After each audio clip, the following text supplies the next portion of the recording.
Je trouve que Kamala Harris n'est pas très connue chez nous, alors que c'est Kamala Harris, la première vice-présidente des États-Unis. Et pour remédier à cela, parlons de Kamala Harris.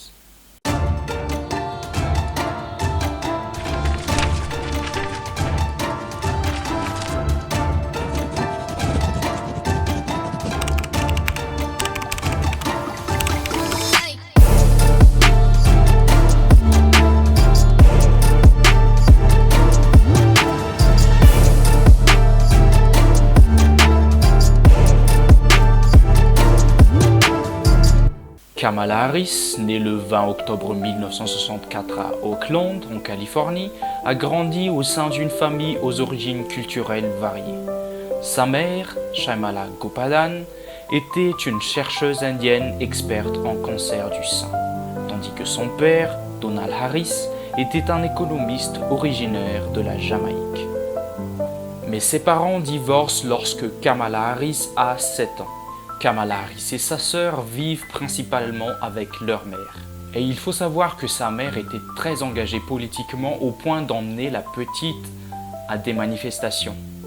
Après le divorce de ses parents, Kamala Harris et sa famille déménagent au Canada à Montréal. À cette époque, elle fréquente une école francophone. Lorsqu'elle retourne aux États-Unis, plus précisément en Californie, elle termine ses études à Westmount School. Kamala Harris entame ensuite ses études supérieures à Howard University, une institution emblématique des universités afro-américaines à Washington, D.C. En 1986, elle obtient un Bachelor of Arts en sciences politiques et en économie. Cette période joue un rôle clé dans son développement politique et son engagement envers la communauté. Mais ce n'est pas fini. Après son passage à Howard, Kamala Harris poursuit des études de droit à l'Université de Californie, Hastings College of Law, où elle obtient son Juris Doctor en 1989.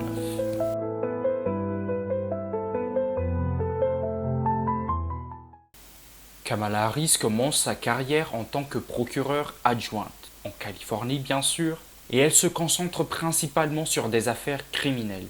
En 2003, elle devient la première femme et première personne de couleur élue procureure du district de San Francisco. En 2010, elle devient la première femme et première personne noire élue en tant que procureure générale de Californie. Elle est même réélue en 2014. Quelles sont ses réalisations marquantes en tant que procureure générale de la Californie? Beaucoup de choses, mais prenons un exemple qui me vient en tête. Par exemple, elle a exigé que les forces de l'ordre californiennes suivent des formations sur les billets inconscients et les arrestations fondées sur l'apparence physique dans le but de réduire les discriminations et de sensibiliser les agents aux questions raciales. Elle a même mis un programme où les policiers devaient mettre des caméras corporelles. Tiens, pourquoi on n'applique pas ça chez nous? Et certains Américains ne comprennent pas trop Kamala Harris, voyez-vous.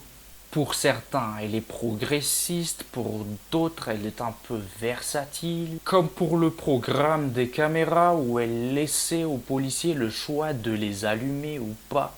Ou dans certains cas où elle n'a pas poursuivi des policiers qui a fait usage de violence excessive. Mais les controverses ne l'arrêtent pas. En 2016, Harris est élue sénatrice pour la Californie, devenant ainsi la première femme d'origine indo-américaine et la deuxième femme afro-américaine à siéger au Sénat des États-Unis. Ah oui, elle est forte, hein. Et en plus, elle a du charisme. Elle se distingue par ses interrogatoires percutants et directs lors des audiences. Kamala Harris a déclaré sa candidature à la présidence des États-Unis le 21 janvier 2019. Devenant la 6e démocrate à entrer dans la course pour l'investiture en vue de l'élection présidentielle de 2020. Sa campagne s'est articulée autour des thèmes progressistes comme la réforme de la justice pénale, la lutte contre le changement climatique, l'accès à des soins de santé abordables et l'égalité raciale. Elle s'appuie également sur son expérience en tant que procureure générale de Californie pour défendre ses propositions. Et je vous l'ai dit, elle a du charisme. On peut même dire qu'elle a éclaté Joe lors des débats. Oui, Joe Biden.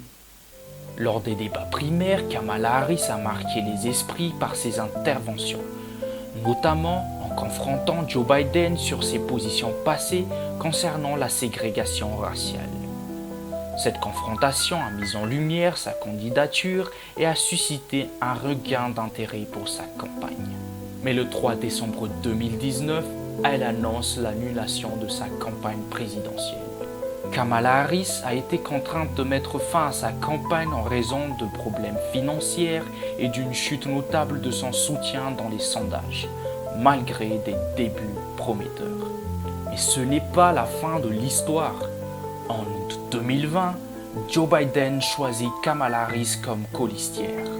Ensemble, ils remportent l'élection présidentielle en novembre 2020. Elle devient alors la première vice-présidente femme et première vice-présidente afro-américaine. Mais sera-t-elle la première présidente des États-Unis?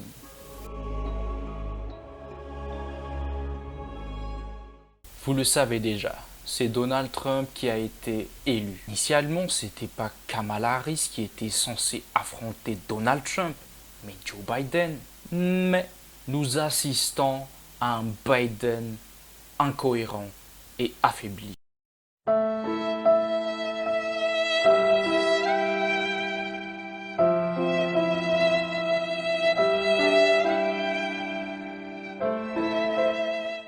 Alors qui va le remplacer et représenter les démocrates?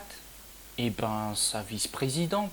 Et le souci, c'est qu'il y a même des démocrates qui ne sont pas fans de Kamala Harris. Beaucoup de personnes trouvent que sa politique n'est pas très pertinente. Par exemple, elle est très connue pour défendre le droit à l'avortement. Et certaines sources disent que c'est un axe principal de sa campagne. Alors que beaucoup d'Américains ne considèrent pas ça comme une préoccupation majeure. Certains de mes compatriotes m'ont même demandé si je voyais quelque chose de bon qu'elle aurait apporté si elle avait été élue. Et ben ça, c'est à vous de me répondre dans les commentaires. Moi, je vous dis déjà... Enjoy yourselves. We're going to have a great year.